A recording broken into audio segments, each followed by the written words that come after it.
Hey everyone, my name is Daniel and I'm joined by Ashwin and Ben to bring you guys this week's Torah. This week's Torah portion is a double portion of Hukat Balak. The first portion is Hukat. After 40 years of journeying through the desert, the people of Israel arrive in the wilderness. Miriam dies and the people thirst for water. God tells Moses to speak to a rock and command it to give water. Moses gets angry at the rebellious Israelites and strikes the stone, and water comes out, but Moses is punished by God. He's told that neither he nor Aaron will enter the promised land.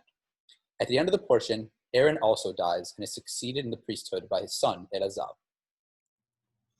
In the portion of Balak, Balak, the king of Moab, summons the prophet Balaam to curse the people of Israel.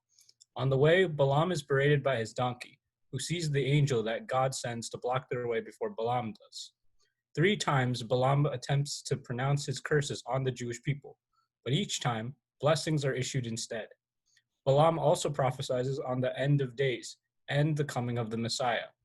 At the end of the portion, the Israelites fall prey to the charms of the daughters of Moab and are enticed to worship the idols. When a high-ranking Israelite official publicly takes a Moabite princess into a tent, Pinhas kills them both, stopping the plague raging among the people. There are a few key points that we can take away from this week's portion. The first is to exercise patience, especially during this time of global pandemic.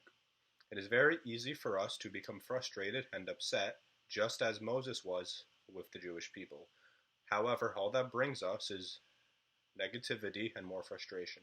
Seeing this time as a blessing, as a time to self-reflect and spend time in isolation, can become a positive part of our lives with the right mindset.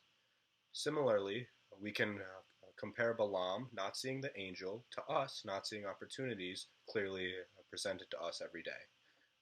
Many of us are blinded by anger, frustration, and fear, but it is still very important for us to keep our eyes open for angels in disguise.